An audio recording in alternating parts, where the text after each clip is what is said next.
देव तू आलीस? देव अगं किती उशीर केलास घरी यायला? आम्ही तुझी वाट पाहत होतो माहितीये. शेवटी काळजी वाटायला लागली. आणि उशीर होणार होता तर फोन नाही का करायचा एखादा? हे घे पाणी घे. अगं संध्याकाळपर्यंत येणार होतात ना? एवढा उशीर कसा झाला मग? नाही म्हणजे काळजी वाटायला लागली ग मला शेवटी. एवढा लांब गेला होता. आई, त्या लहान मुलांना त्यांच्या पालकांकडे सोपवल्याशिवाय तिथून निघता येत नव्हतं, म्हणून उशीर झाला. तेही खरंच आहे. मुलांची एक जबाबदारीच असते. पर तू हातपाय धुवून घे, मी अन्न गरम करते. हा आई, आले मी, थांब.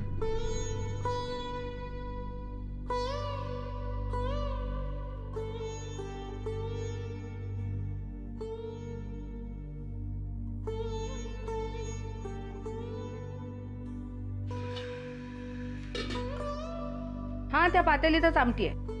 गरम करून घे फक्त.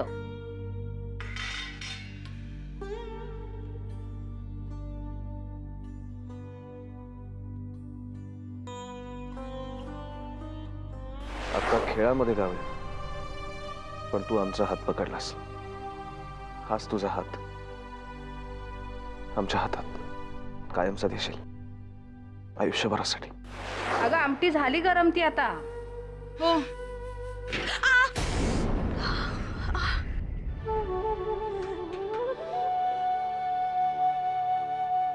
अगं काय हे देऊ? गरम पातेला कोणी हाताने उचलतं का?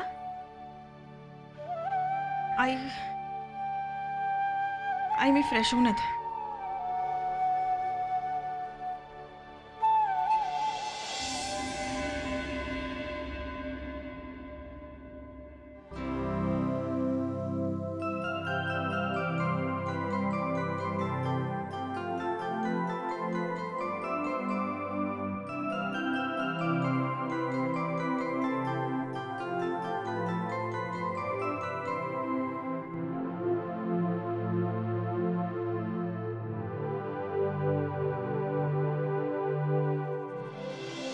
मीच तुमचे आभार मानायला हवेत. आमचे आभार कशाबद्दल? माझं हरवलेलं आयुष्य मला पुन्हा मिळवून दिलं म्हणून.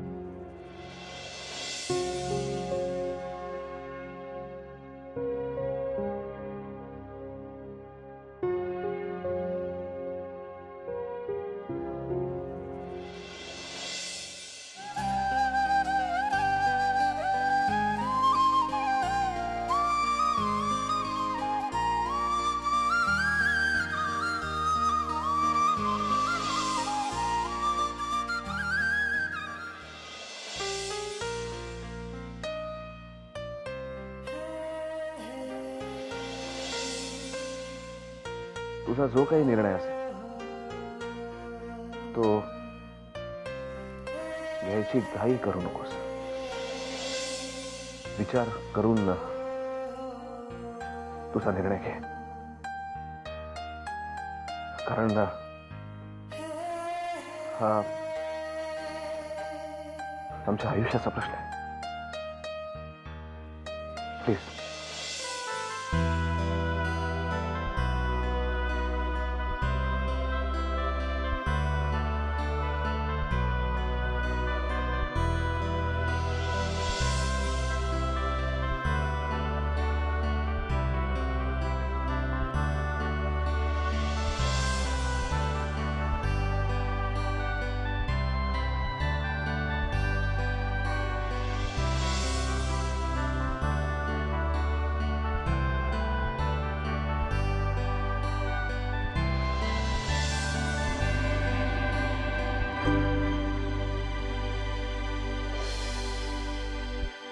देव,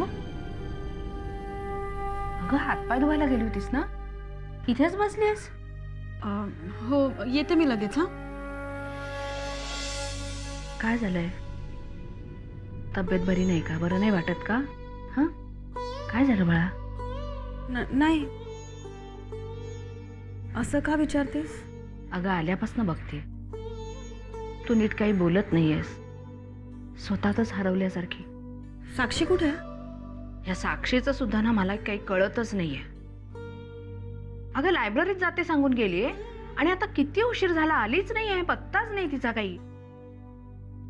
एकदा घराच्या बाहेर पडली ना की वेळेत घरी परत यायचं काही भानच नसतं तिला. मी एकटीने ते कुणाकुणाची वाट बघत बसायचं. आई, तू नको काळजी करूस. चल तू थकली असशील, जेवायला वाढते. चल ये.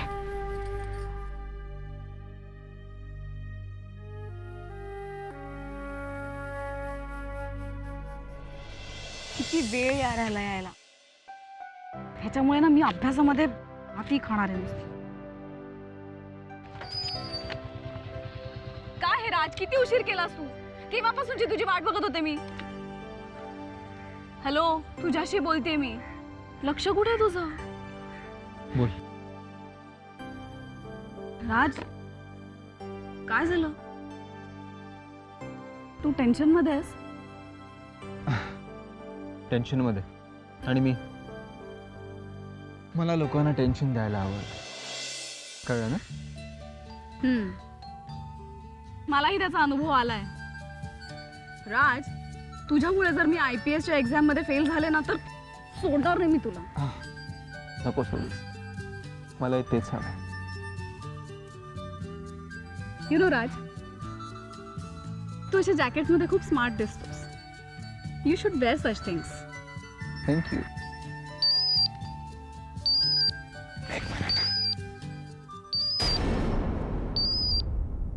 साक्षी, मी आलोच.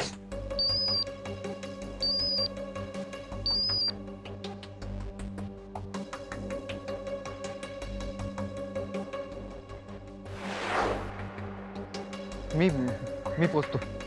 हा, चल पटकन. कोणाचा फोन होता? ते महत्वाचं नाही, तू मागे बस, मी तुला घरी सोडतो. तू मला आधी सांग, मला घरी सोडून तू कोणाला भेटायला जाणार आहेस? साक्षी प्लीज, तू बस, मी तुला सांगतो नंतर. तू मागच्या वेळेला सुद्धा कोण होतं तुला भेटायला आलेलं? ते मला सांगितलंच नाही.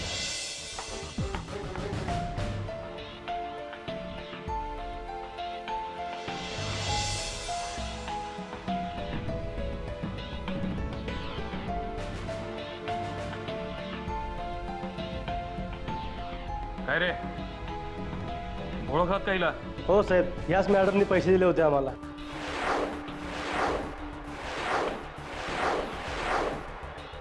हवलदार, घेऊन जा ना बाहेर.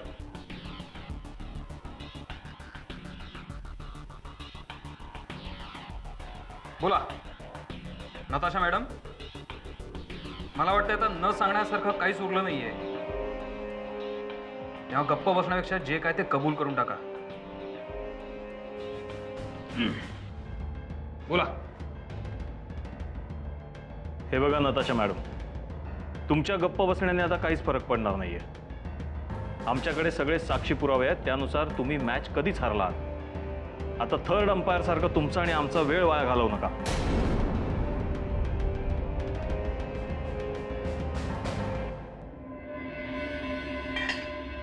देऊ, पिकनिक कशी झाली सांगितलं नाहीस. आई पोळी वाढली. हा,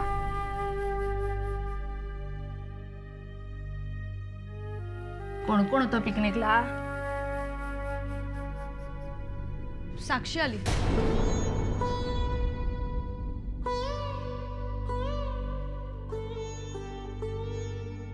तुम्ही माझ्याकडे असं का बघताय? साक्षी, अगं वाजले किती? कुठे होतीस तू? आई, अगं लायब्ररीत जाऊन येते म्हणून सांगून गेले होते ना तुला. हो, लायब्ररी किती वाजता बंद होते? आई, खूप भूक लागली, जेवायला वाढ ना. घराबाहेर पडताना वेळेवर घरी परत यायचं भानच राहत नाहीये तुला हल्ली साक्षी. सॉरी, पुन्हा असा उशीर नाही होणार. ठीक आहे, चल पटकन देव बरोबर जेवून घे.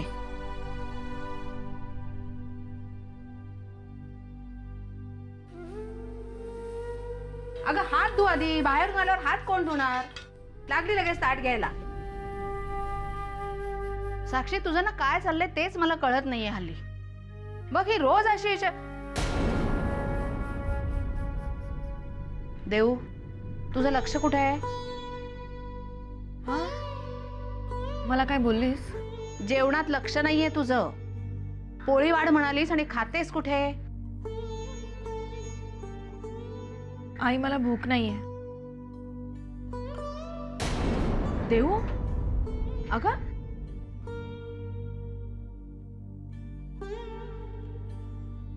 तुला तरी भूक आहे का? हो आहे, वाढ मला. नशीब माझं. मला दोघींना ना केव्हा भूक लागते आणि केव्हा नाही तेच मला कळत नाही. साक्षी लायब्ररी किती वाजता बंद होते तुझी? असं का विचारतेस? नाही याच्यापूर्वी लायब्ररीत नाही यायला एवढा उशीर कधी लागत नव्हता तुला. भात घेणार आहेस का पोळी? आई नकोय मला, सांगायचं विसरले. लायब्ररीतून येताना ना मला सँडविचवाला दिसला. खूप भूक लागली होती म्हणून मी सँडविच खाल्लंय. मला आता भूक नाहीये, माझं पोट भरलंय.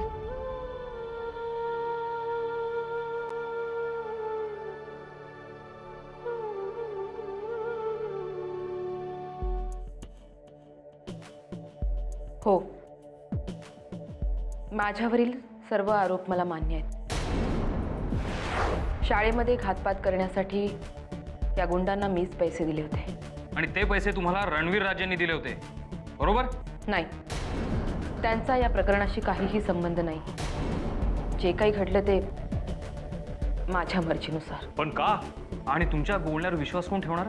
विश्वास ठेवा किंवा नका ठेवू, मला फरक पडत नाही. ठीक आहे, ठेवतो विश्वास. पण हे सगळं तुम्ही का केलं ते सांगा.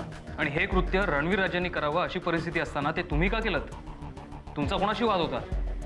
मान्य आहे की रणवीर राजे आणि डी.व्ही. देशमुख यांच्यामध्ये वाद होता. डी.व्ही. देशमुखना खोटं पाडून शाळा रिकामी करायची होती. पण सगळा प्लॅन माझा होता. या प्लॅनबद्दल रणवीर राजेंना काहीच माहीत नाहीये. हे बघा, तसंच काही ठोस कारण असल्याशिवाय कोणीही माणूस असं पाऊल उचलणार नाही. मी कंपनीची CEO आहे. कंपनीचा फायदा झाला म्हणजे आपोआपच कंपनीतील नोकरदारांचा पण होतो. एवढं साधं गणित तुमच्या लक्षात येत नाही.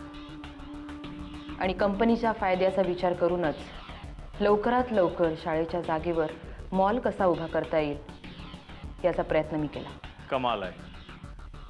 राखीव खेळाडू असून सुद्धा तुम्ही डायरेक्ट ओपनिंगलाच उतरलात. नाही, पण एका गोष्टीचं मात्र कौतुक करावं लागेल. तुमच्या कंपनीच्या तुम्ही अगदी निष्ठावान नोकर आहात. नाहीतर या अशा संप, बंद, मंदीच्या काळामध्ये आपल्या मालकाच्या डोक्यावरचा आरोप स्वतःच्या डोक्यावर कोण घेईल? मी तुम्हाला सांगितलं ना की बस, आतापर्यंत तुम्ही खूप खोटं बोलत आलात. कधीतरी खरं बोलाल असं वाटलं म्हणून आतापर्यंत ऐकत होतो. आता तरी खरं बोला. You R right. मी खोटं बोलले. खरं कारण काय हे रणवीर राजेंना सुद्धा माहीत नाही.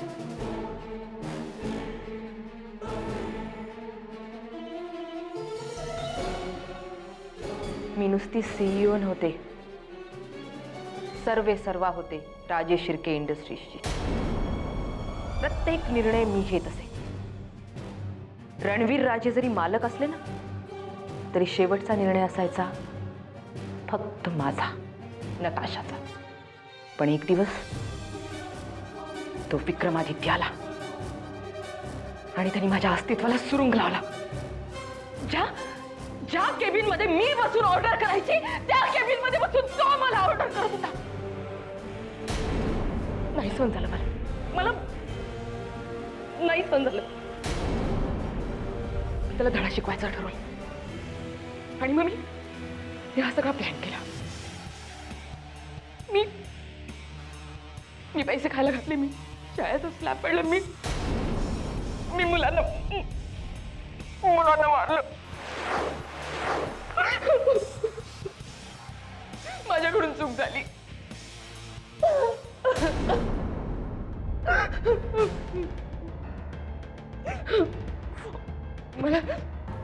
मला माफ करा.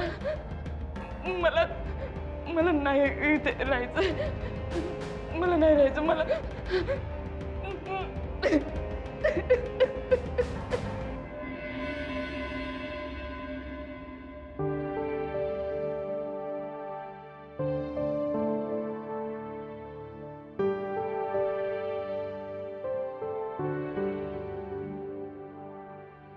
देऊ, इकडे का बसलीस तू?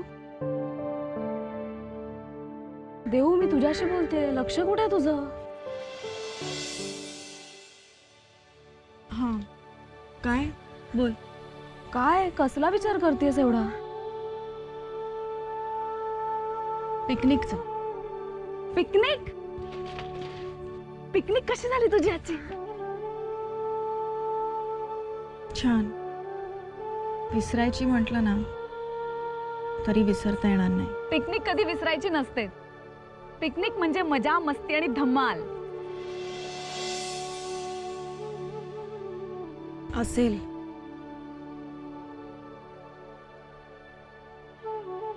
असं का बोलतेस? विक्रमादित्य सुद्धा होता ना तुझ्या बरोबर? कधी कधी ना मला तुझं कळतच नाही. लोक पिकनिकवर ना आल्यावर फ्रेश असतात, तू उदास का आहेस? साक्षी, तिथे काय घडलं हे तुला माहित नाहीये. सांग ना, काय झालं? विक्रमादित्याने मला प्रपोज केलं. काय? एक गोष्ट ना मला कळतच नाही साक्षी, माणसं अशी अचानक कशी बदलू शकतात? बदलतात, अचानकच बदलतात. आपण त्यांना काहीतरी वेगळेच समजत असतो आणि ते आपल्याबद्दल वेगळाच समज करून घेतात. मला ना खरंच गंमत वाटते. तो खरंच बदललाय का आपण बदललोय म्हणून तो बदललेला दिसतो हेच कळत नाही. मला ना खरं तर त्याचा खूप राग आला होता. राग येणं साहजिकच आहे. आपण जे ऐकण्यासाठी उत्सुक असतो नेमकं तेच बोलायला तो खूप वेळ लावतो. पण शेवटी ती वेळ येते आणि तो बोलू लागतो. तळोबा, मी आयुष्यभरासाठी साक्षीला तुझ्याकडे मागतोय. मला साक्षी मिळू देत. आणि मग तळोबाच्या साक्षीने साक्षी झिंगूरची आणि झिंगूर साक्षीचा होतो.